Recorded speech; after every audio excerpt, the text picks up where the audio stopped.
Franchissons maintenant la Méditerranée pour nous retrouver en Afrique et nous avons le plaisir d'accueillir une nouvelle fois Ladi Yangotikala Senga, député du Parlement du Congo-Kinshasa. Bonsoir Ladi, merci de nous rejoindre une nouvelle fois. Merci Xavier. Alors, on n'avait pas prévu de parler du Congo, mais je vais profiter du fait que vous êtes là pour que vous nous fassiez un peu un point sur la situation au moment où s'étaient rencontrés les accords entre le Congo et le Rwanda et le M23 avaient été signés sous l'égide de Donald Trump et de Marco Rubio. Vous étiez assez optimiste. Est-ce que vous êtes content du résultat aujourd'hui ? Je dirais actuellement, les équipes congolaises ainsi que ceux de mouvements rebelles sont à Doha en train de finaliser ces accords. Et dire que je suis satisfait sur le terrain, non, parce que la population jusqu'à ces jours continue encore à souffrir, continue à mourir par les atrocités que les infligent ces mouvements rebelles qui sont le M23, qui sont appuyés par un pays voisin qui est le Rwanda, qui sont appuyés par certains multinationaux qui préfèrent exploiter le minerai critique qui proviennent de la République démocratique du Congo. Mais je reste encore convaincu et positif que l'issue va être favorable parce que la vision du président de la République est celle de pouvoir maintenir premièrement la souveraineté de la République démocratique du Congo et deuxièmement l'intégrité de notre territoire. Voilà. Mais alors, nous venons d'être rejoints par le grand africaniste français Bernard Lugan. Bernard, vous m'entendez ? Tout à fait, bonsoir. Bonsoir. Est-ce que vous pourriez faire quelques commentaires sur la situation aujourd'hui au Congo, plusieurs mois après la signature de l'accord sous l'égide de Donald Trump ? Oui, mais c'est un drame qui se déroule dans le Kivu. C'est un véritable drame parce que nous assistons à une politique de conquête territoriale, tentative de conquête territoriale par le Rwanda, pour des raisons qui sont longues à expliquer. Et moi, je ne suis pas très optimiste parce que le Rwanda est dans une telle situation qu'il ne peut pas ne cesser de piller le Congo, car toute sa richesse vient précisément du pillage des richesses du Congo. Et aujourd'hui, les 90% des matières rares exportées par le Rwanda, qui n'en produit aucune, 90% proviennent du Kivu et du Congo. Donc c'est vital pour le Rwanda. Donc je pense que le Rwanda est très habile dans son attitude et il cède quand il pense qu'en face de lui c'est beaucoup trop dur au point de vue diplomatique, mais le but est un but qui n'a pas changé depuis 1996. Alors le thème que je voudrais aborder maintenant, c'est celui du franc de la... Oui, Kamal. Rajouter juste un mot. C'est en fait, j'aimerais bien rappeler un fait qui est très très important. Lorsque Barack Obama a fait passer la loi Dodd-Frank qui a été votée pour la réforme du système financier américain après la crise des subprimes, cette loi, dans son article, et si je me rappelle bien, 1582, avait cité justement la question que M. Lugan évoque, des terres rares et des matières stratégiques et qui sont volées au Congo. Et le Congo-Brazzaville, il a été... Enfin, le Congo-Kinshasa, le Congo, la RDC a été cité nommément dans le...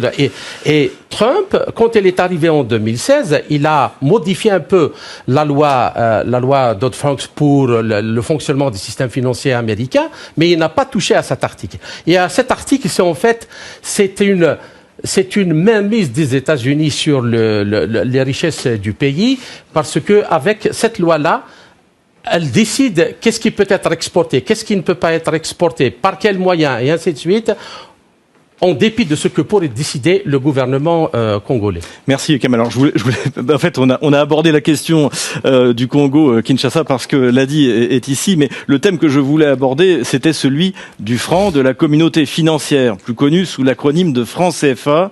Il est la monnaie adoptée par deux zones en Afrique occidentale et en Afrique centrale. Après avoir été initialement arrimé au franc français, le CFA est désormais arrimé à l'euro. Ses partisans considèrent qu'il apporte la stabilité, d'autres pensent au contraire que c'est un vestige de la domination coloniale. C'était le cas du panafricaniste Kémy Séba en mai dernier, écoutons-le. Après les indépendances, plusieurs anciennes colonies françaises utilisent encore le franc CFA. Comment expliquer cette situation ? On est dans la survivance d'un système néocolonial qui ne veut pas cesser de vivre, qui veut continuer plus que jamais à exister, parce que la domination et le rang mondial de l'oligarchie française dépend en réalité de sa capacité à assujettir sur le terrain économique, politique et autres ces anciennes colonies qui sont aujourd'hui, de toute façon, qu'on le veuille ou pas, encore malheureusement ces précarés. En 2019, Emmanuel Macron avait pourtant annoncé, de concert avec le président ivoirien Alassane Ouattara, une réforme substantielle du franc CFA et le remplacement pour plusieurs pays par une nouvelle monnaie commune, l'éco, dotée de mécanismes rénovés.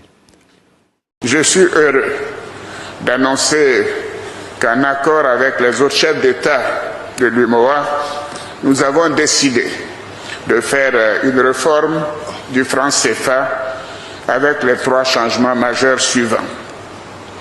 Tout d'abord, le changement du nom de la monnaie, du franc CFA à l'éco. Deuxièmement, l'arrêt de la centralisation de 50% de nos réserves de change au Trésor français et la fermeture du compte d'opération. Troisièmement, le retrait des représentants de la France de tous les organes de décision et de gestion de l'UMOA. Je suis très heureux aujourd'hui d'être à ses côtés pour ensemble annoncer cette réforme historique majeure. Donc oui, c'est la fin de certains vestiges, oui, c'est une avancée. Je ne crois pas une seule seconde que ce soit la perte d'influence, parce que c'est une clarté encore donnée à l'amitié. Moi, je ne veux pas l'influence par la tutelle, je ne veux pas l'influence par l'intrusion. Ça n'est pas le siècle qui se bâtit aujourd'hui et dans lequel je crois pour nos 2 pays et pour la relation entre le continent africain et la France, c'est un partenariat équilibré. Bernard Legan, est-ce que vous pouvez nous faire un petit rappel de ce qu'était le franc CFA, pourquoi il a été mis en place et pourquoi on en est là aujourd'hui ? Écoutez, ce serait trop long à faire. Disons que le franc CFA a été créé en 1945. Aujourd'hui, il est arrimé à l'euro. Moi, j'aimerais insister sur un point particulier qui est de savoir si oui ou non le franc CFA fut une vache à lait pour la France. Et c'est ce point qui m'intéresse, parce que le reste, c'est un débat qui est stérile, sur lequel on peut discuter pendant des jours. Moi, je vais vous donner quelques chiffres. Le franc CFA avait 14 milliards d'euros qui étaient bloqués comme assurance auprès du Trésor français. Kémy Séba, que j'aime bien, un garçon courageux, est un garçon qui est cultivé et qui est franc, se trompe quand il dit ce qu'il vient de dire. Tout simplement parce que ces 14 milliards, ça ne représente rien dans l'économie française. Ces 14 milliards, ça représente moins de 1% des réserves françaises, du Trésor français. Et la zone CFA représente rien dans l'économie française. Pour vous donner un chiffre, tout le commerce extérieur français de la France est de 460 milliards d'euros. Et l'Afrique représente 12 milliards d'euros sur ces 460 milliards d'euros. Et la région CFA, la zone CFA, les 2 zones CFA représentent 6 milliards d'euros, c'est-à-dire moins de la moitié. Autant dire que la zone CFA n'existe pas pour la France. C'est pas une vache à lait. Et on nous dit, mais la France avait des moyens commerciaux importants. Faux. La place commerciale de la France dans la zone CFA, c'est 11%, alors que celle de la Chine est d'environ 30%. Donc, remettons les choses en perspective. Alors, moi, je suis tout à fait partisan de la suppression complète du franc CFA.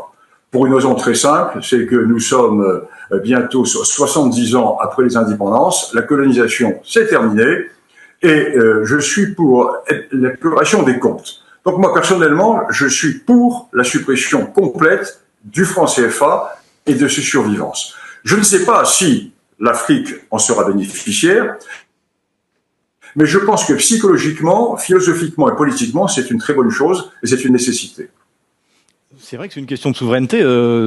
Enfin, moi personnellement, je suis souverainiste et le fait qu'on ait perdu notre monnaie me chagrine énormément. Et moi, je ne suis pas d'accord avec l'analyse de M. Lugan.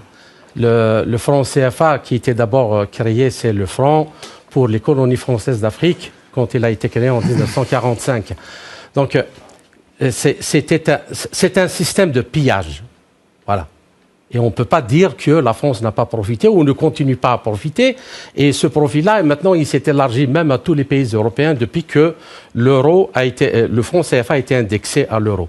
Je vais vous poser une question. Vous soulevez quelque chose de très bien. Quand l'euro a été créé en Europe et que il a, avec sa composition et sa façon avec laquelle il a été mis en branle, a servi les intérêts de l'Allemagne. Vous venez de dire, Monsieur Moreau, que je voudrais bien avoir la souveraineté monétaire.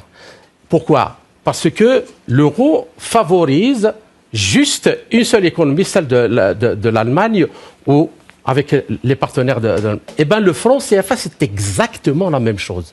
Exactement la même chose. Monsieur Logan cite combien représente l'Afrique dans le commerce extérieur de la France. Oui, je suis d'accord avec lui par rapport aux chiffres qu'il a donnés pour les exportations. Pour les exportations françaises. Importations, ce sont les mêmes chiffres. Les mêmes chiffres à 5 milliards près. Jetons un coup d'œil sur les matières premières. Quand le franc CFA est fixé actuellement à 656 francs CFA pour un euro.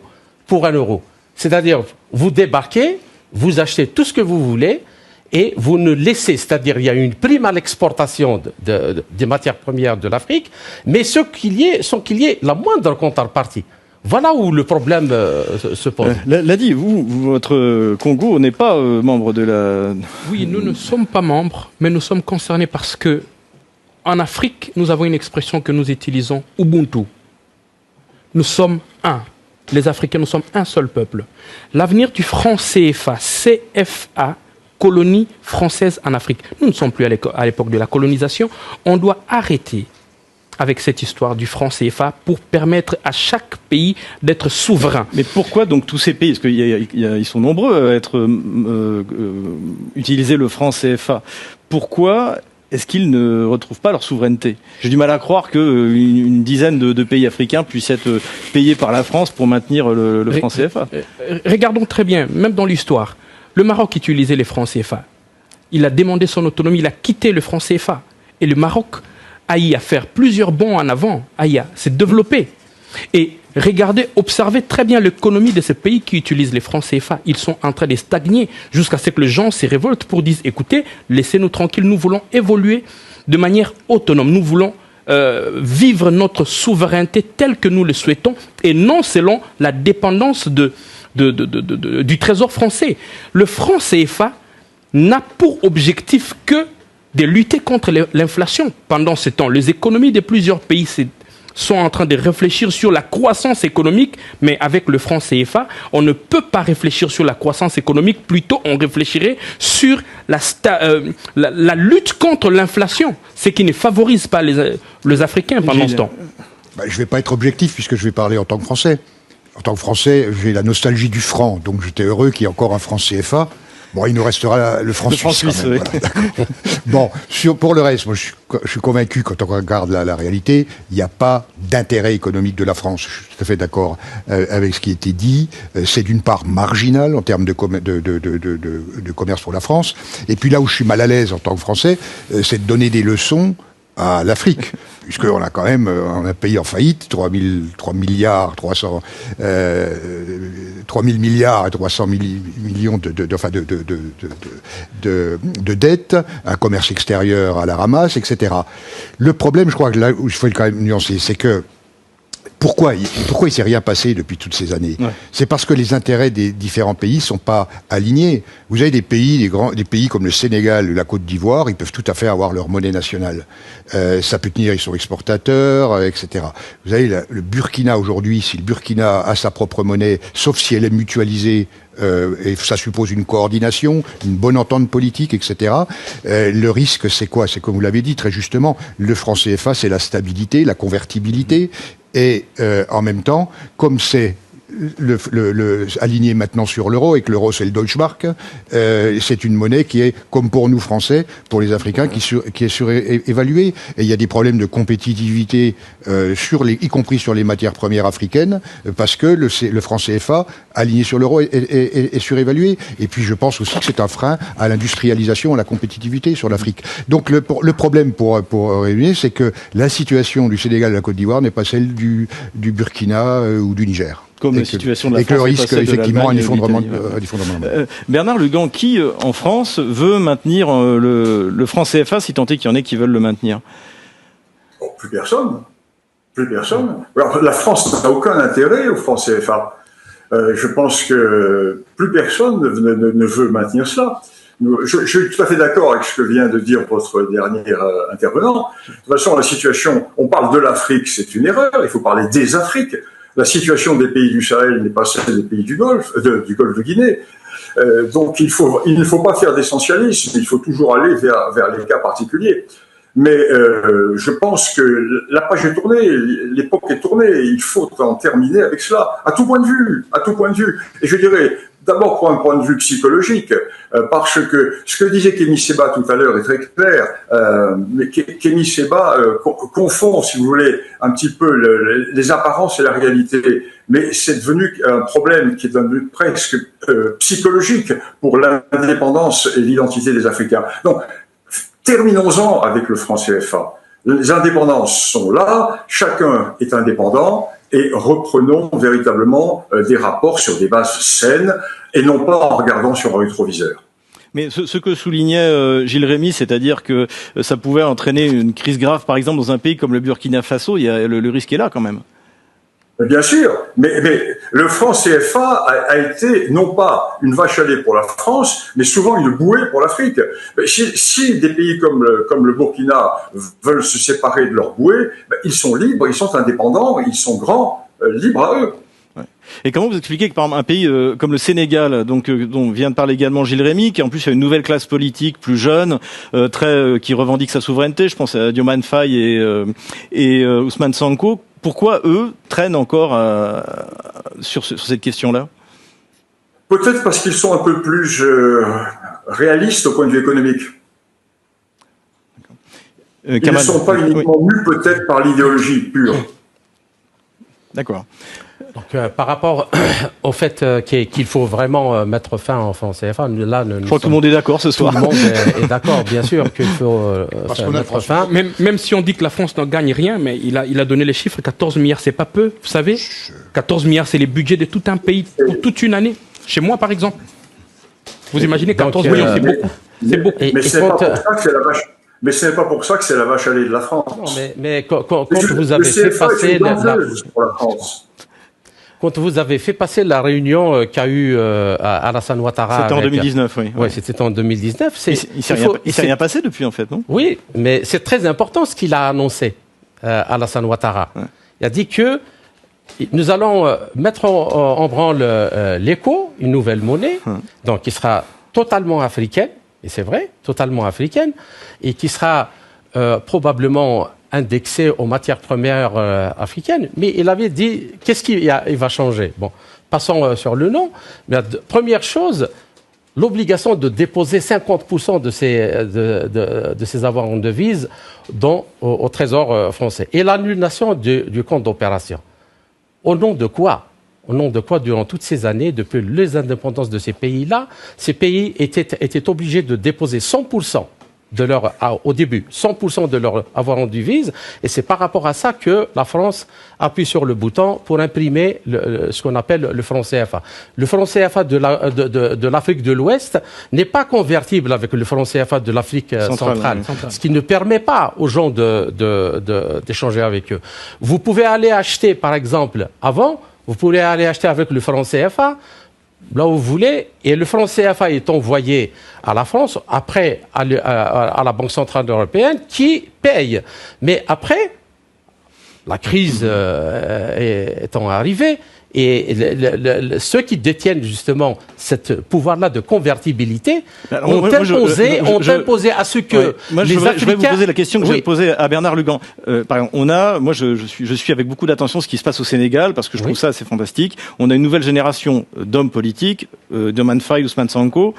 Ils sont souverains, ils ont un discours extrêmement souverainiste. Pourtant, ils sont toujours utilisent le franc CFA. Pourquoi ? Oui, mais... Là, on peut pas dire qu'Ousmane Sonko et Diomaye Faye est payé par la France. Non, parce que ce n'est pas. Il faut voir quand même l'organisation un peu économique et sociale qui s'est construite autour du franc CFA jusqu'au jour où Monsieur Faye et Sonko sont arrivés au pouvoir. Il y a des réseaux de corruption qui se sont développés un peu partout. Oui, mais là, ça fait déjà plus d'un an qu'ils sont au pouvoir. Là, ça fait plus d'un an qu'ils sont au pouvoir. Oui, plus d'un an. Moi, je suis pas à leur place. Je ne peux pas savoir pour quelle raison. Mais en un an non plus, on ne peut pas. En un an non plus, on ne peut pas se permettre de venir changer les choses comme sur avec une baguette magique. Accordons-leur de la chance, donnons-leur le temps. Et je vous assure que ces gouvernements vont. Puisqu'on parle de temps, on va passer au sujet suivant. L'émission d'une monnaie nationale est un droit régalien pour un État et garant de sa souveraineté. Il est donc difficilement admissible, et là on va tous être d'accord, que bientôt 70 ans après la fin de la colonisation, tous les États africains ne soient pas souverains dans ce domaine, d'autant plus que la zone euro entre dans une zone de turbulence qui ne sera pas sans conséquences. L'Afrique se trouve aujourd'hui à un carrefour historique où ses choix économiques et politiques détermineront le cours de son avenir. Le franc CFA, monnaie emblématique et controversée, n'est pas simplement un instrument financier. Il est le symbole d'une dépendance ancienne, héritée de l'époque coloniale, qui continue à modeler les rapports de force entre l'Afrique et l'Europe. La question de sa réforme n'est pas anodine, car elle touche directement à la souveraineté des États africains et à leur capacité à tracer un destin autonome. En décembre 2019, la déclaration du président ivoirien Alassane Ouattara, en présence du président français Emmanuel Macron, annonçant la transformation du franc CFA en éco, avait marqué un moment historique. Pourtant, 4 ans plus tard, le débat reste ouvert, et les résistances autant internes qu'externes montrent combien cette transition est complexe. La chaîne Quelles leçons pour l'Afrique s'inscrit dans cette réflexion collective. Analyser, comprendre, éveiller les consciences, et surtout tirer des enseignements concrets pour que l'Afrique se libère progressivement des chaînes qui entravent son essor. Le franc CFA, initialement arrimé au franc français puis à l'euro, a souvent été décrit comme un instrument de stabilité économique. Cependant, cette stabilité n'a pas été gratuite. Derrière elle se cache une dépendance structurelle qui limite la marge de manœuvre des pays africains, car 50% des réserves sont déposées au Trésor français, et la politique monétaire est partiellement influencée par l'Europe. Cette situation soulève une question cruciale. La stabilité économique peut-elle être considérée comme un bienfait lorsqu'elle s'accompagne d'une perte de souveraineté et d'une incapacité à définir ses propres priorités économiques? Les expériences africaines récentes montrent que la réponse est non. Les pays qui souhaitent véritablement s'affirmer sur la scène mondiale doivent pouvoir décider librement de leur politique monétaire, de la création de leur monnaie, et des mécanismes qui régissent l'échange de leurs ressources. C'est une question d'orgueil national, mais surtout de survie économique et de justice sociale. Les débats à l'international, comme celui tenu sur la chaîne RT avec Ladi Yongo Tikala Sanga, député du Parlement congolais, révèlent une complexité supplémentaire. La souveraineté monétaire est intimement liée à la géopolitique régionale et aux intérêts étrangers. Au Congo-Kinshasa, les conflits autour du M23 et le pillage des ressources naturelles par des acteurs étrangers soulignent que l'exploitation des matières premières africaines ne se limite pas à un problème économique, mais constitue une question de pouvoir et de contrôle territorial. La chaîne Quelles leçons pour l'Afrique insiste ici sur la nécessité de comprendre que chaque décision politique, chaque accord ou conflit, a une leçon implicite. L'Afrique doit apprendre à protéger ses ressources et son intégrité sans dépendre de médiations extérieures qui servent souvent des intérêts étrangers. Le franc CFA, dans ce contexte, n'est pas seulement une question monétaire, mais un élément d'un système plus vaste qui régule l'accès aux richesses africaines et façonne les rapports de force sur le continent. Bernard Lugan, africaniste reconnu, rappelle que le franc CFA a été créé en 1945, dans un contexte postcolonial où la France cherchait à maintenir un lien économique et stratégique avec ses anciennes colonies. Si certains avancent que ce système a permis une certaine stabilité, les chiffres montrent une autre réalité. Les réserves africaines déposées en France représentent moins de 1% des réserves du Trésor français, et le commerce extérieur français avec les pays de la zone CFA est marginal comparé aux flux avec la Chine ou d'autres partenaires. Ces données mettent en évidence une vérité importante. Le franc CFA n'a pas été une vache à lait pour la France, mais il a constitué un instrument de contrôle indirect sur l'économie africaine, limitant la capacité des nations à exercer pleinement leur souveraineté. La leçon pour l'Afrique est ici claire. Comprendre la différence entre perception et réalité, et ne pas se laisser impressionner par les discours qui justifient une dépendance structurelle. Le débat sur la suppression complète du franc CFA doit également inclure une dimension psychologique et symbolique. Pour des générations d'Africains, le maintien de cette monnaie a représenté une forme de continuation de la colonisation, un frein à l'affirmation identitaire et politique. Les déclarations de Kémy Séba, bien que parfois simplifiées, traduisent une aspiration profonde à l'indépendance monétaire et à la dignité nationale. La réforme vers l'éco est donc plus qu'un simple changement de nom. Elle constitue une étape vers la réappropriation de la souveraineté, le refus de la résignation et l'affirmation que l'Afrique peut décider de ses propres règles économiques et monétaires. Chaque spectateur de Quelle leçon pour l'Afrique doit comprendre que cette question n'est pas abstraite. Elle conditionne la liberté des peuples, la compétitivité économique et la capacité à investir dans le développement et l'éducation, au lieu de subir un système imposé de l'extérieur. Au-delà des chiffres et des considérations techniques, la question du franc CFA soulève une interrogation fondamentale sur le projet africain lui-même. L'Afrique peut-elle réellement se construire comme un acteur autonome et souverain si elle continue à dépendre de mécanismes financiers hérités de la colonisation ? La discussion sur le CFA dépasse la simple monnaie pour toucher au cœur de la conscience politique africaine. Chaque pays, chaque décision, chaque retard dans la réforme représente une occasion manquée de renforcer la souveraineté et d'affirmer la légitimité de ces institutions. Les déclarations d'Alassane Ouattara en 2019, qui annonçaient la transformation du CFA en éco, avaient pour ambition de corriger ces déséquilibres. Pourtant, la lenteur des mises en œuvre et les résistances internes montrent combien la transition est difficile, non seulement sur le plan technique mais aussi sur le plan psychologique et politique. La chaîne Quelle leçon pour l'Afrique insiste sur cette réalité. Comprendre l'histoire et ses implications est essentiel pour éviter de répéter les erreurs passées et construire un système monétaire africain véritablement indépendant et adapté aux réalités du continent. Le franc CFA, lorsqu'on l'examine dans son fonctionnement, est beaucoup plus qu'une monnaie. C'est un instrument de contrôle qui impacte directement l'ensemble de la structure économique des pays africains concernés. Il influence la compétitivité des industries locales, la valeur des exportations et la capacité des États à financer leur développement sans dépendre de l'aide extérieure. La convertibilité automatique avec l'euro, souvent présentée comme un gage de stabilité, impose en réalité un alignement économique sur une devise européenne qui ne reflète pas les besoins et les dynamiques locales. Les pays africains utilisant le CFA ne peuvent pas ajuster librement leur monnaie pour stimuler la croissance, réguler les prix ou protéger leurs industries naissantes. Cette situation, prolongée depuis des décennies, a freiné l'industrialisation et la création de valeur sur le continent, limitant les perspectives de développement endogène. Le témoignage de Ladi Yongo Tikala Sanga, sur la situation en République démocratique du Congo, illustre parfaitement la corrélation entre dépendance monétaire, exploitation des ressources et souveraineté nationale. Le Congo, riche en matières premières stratégiques comme les terres rares et les minerais critiques, reste victime d'ingérences extérieures qui entravent son développement autonome. La chaîne Quelle leçon pour l'Afrique attire l'attention sur ce point. La souveraineté monétaire et la maîtrise des ressources naturelles sont indissociables. Tant que les pays africains ne peuvent pas contrôler la valeur de leur monnaie et les échanges de leurs matières premières, ils restent exposés à des pressions économiques et géopolitiques qui limitent leur capacité à agir pour le bien-être de leur population. La réforme du franc CFA en éco est donc un enjeu stratégique. Elle doit permettre aux nations africaines de recouvrer leur pouvoir décisionnel sur leur économie, leurs finances et leur avenir. Un autre aspect fondamental réside dans la dimension psychologique et symbolique du franc CFA. Pour des générations d'Africains, son maintien représente un héritage direct de la colonisation, un rappel permanent que l'Afrique n'a pas encore pleinement pris le contrôle de son destin. Même si certains économistes soulignent les avantages de stabilité, la question essentielle n'est pas seulement technique. C'est une question de dignité et de liberté. La leçon que tire Quelle leçon pour l'Afrique est claire. La souveraineté monétaire est avant tout un marqueur de l'indépendance nationale et de l'affirmation identitaire. Retrouver cette souveraineté, c'est envoyer un message fort aux populations et aux puissances étrangères. L'Afrique ne sera plus l'ombre d'un système dont elle n'a pas conçu les règles et les mécanismes. Par ailleurs, il faut souligner que le franc CFA a eu des impacts divergents selon les pays. Certains pays de la zone ont pu bénéficier d'une forme de stabilité qui a limité l'inflation, mais au prix d'une perte de compétitivité et d'autonomie. L'exemple du Sénégal, de la Côte d'Ivoire ou du Burkina Faso montre que le maintien du CFA n'a jamais été une solution universelle, mais une bouée de sauvetage conditionnelle, qui entravent la liberté de manœuvre et retardent la construction d'une économie robuste, diversifiée et durable.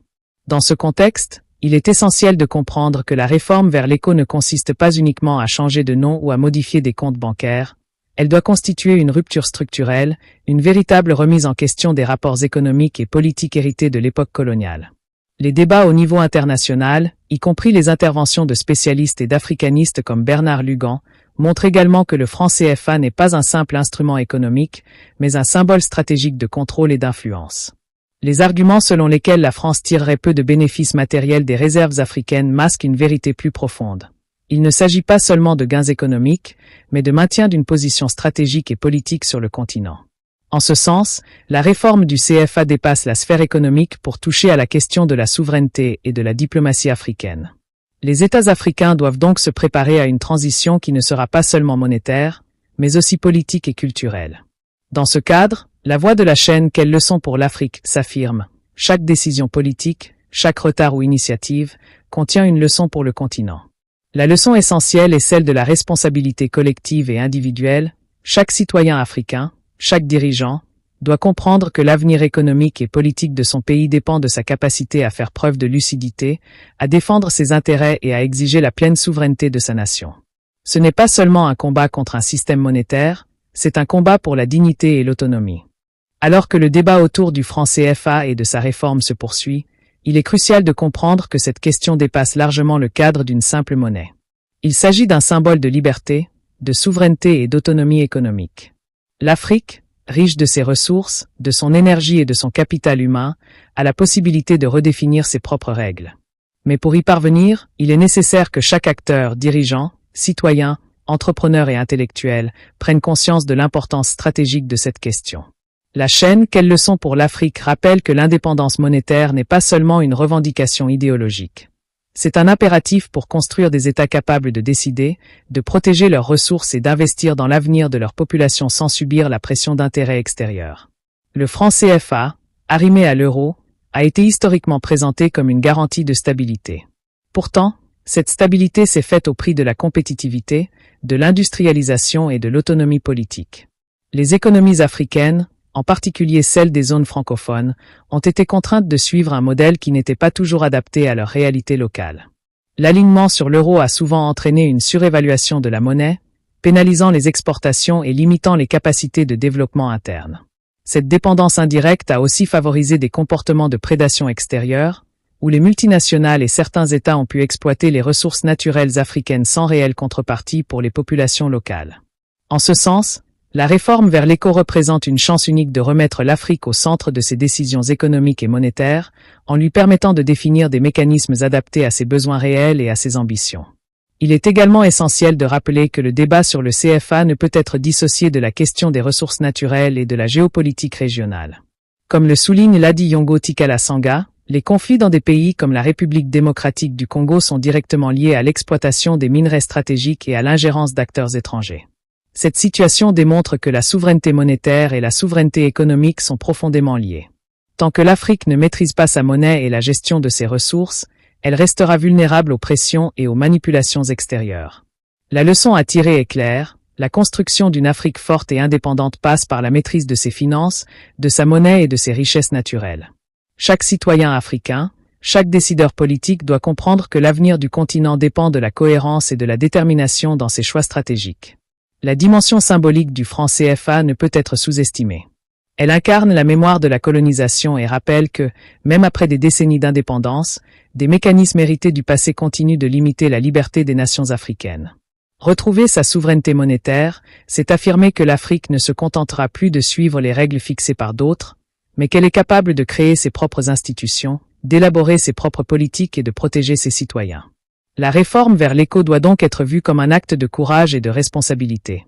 C'est un signal fort adressé à la fois aux populations africaines et aux partenaires internationaux que l'Afrique entend décider de son destin.